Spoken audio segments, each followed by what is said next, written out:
Laser Dave here at Laguna Tools in Huntington Beach, California.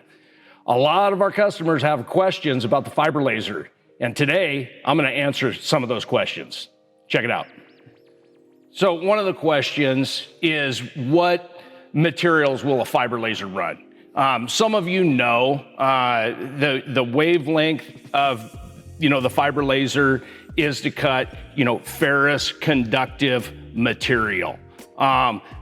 You need to know what material you're going to be cutting, because that'll dictate and predicate what power supply you're going to go with, what assist gas you need. So have that figured out when you're ready to purchase a fiber laser. All right, another question is, do you need assist gas? Yes, you need assist gas. It's exactly that. It assists in cutting and making sure your edge quality and materials cutting through. Especially if you're at the maximum capacity of your power supply, you need that assist gas. Now, what assist gas do you need? Well, rule of thumb is, oxygen for carbon steel and then nitrogen for everything else. But you can use nitrogen for carbon steel. It's clean cut. But nitrogen is inert, okay? So that means it's just assisting in the cutting and the power supply and edge and dross and all that other stuff. Where oxygen is an accelerant. It burns hotter, burns faster. So there's a whole other set of parameters that are involved there. That's why it's important that the material you're wanting to cut or needing to cut, and we can put you in the right power supply to assist that. My goal is to, cut as fast as you possibly can, with the best quality, with the least amount of assist gas.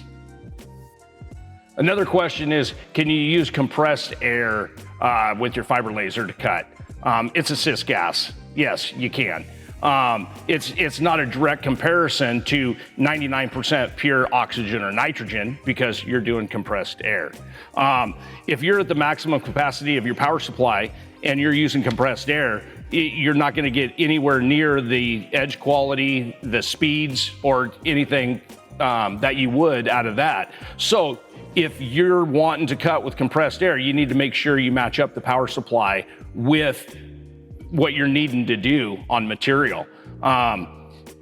The fiber laser opens up many doors for other products, and you need to know what you're going to be doing and what you're eventually going to be doing to make sure you get the right machine for what you need. Will the fiber laser engrave?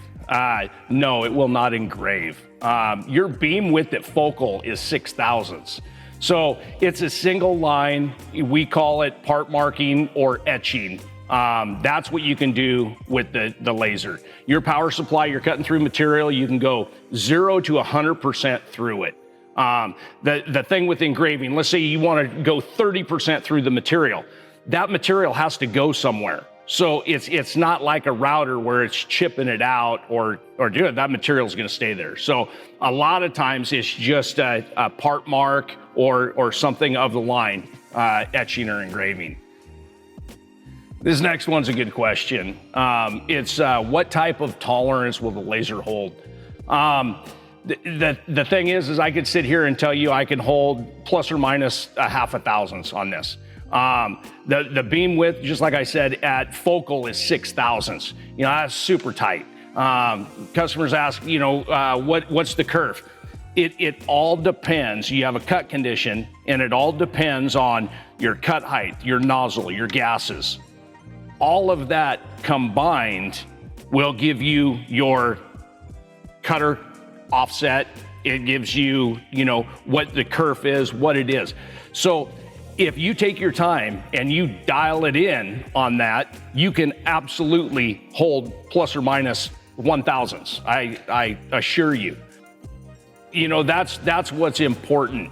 The other thing is the material has a tolerance, okay? So if you look at the spec sheet on this material you're running, and let's say it is plus or minus 7/8 over the sheet, you can't expect to hold a tighter tolerance than what your material is, okay? So have that in mind, that those are gonna be factors that are weighed in there.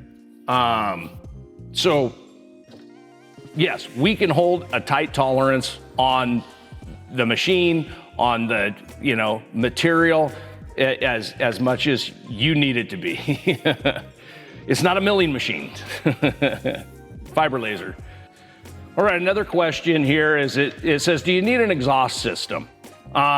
Yes, you do. We're burning material. We're using assist gas. Some of the materials are toxic. Yes, you need some sort of ventilation exhaust system when you're cutting material. I like this question. It's, do you go on site to install the laser? Yes, a lot of customers are going from a plasma or don't have any type of CNC or machine. So setting up the laser is part of it. It's a big part of it, but we need to show you how to run the machine safely, accurately, get into production, and know how to operate and run your machine. Another question is, what are the power requirements for the laser? That's gonna be dictated off of the power supply you need, the chiller size and all that, whether we're at 220 or 480, but I will tell you, your facility, or you have to be able to have access to 3-phase, okay?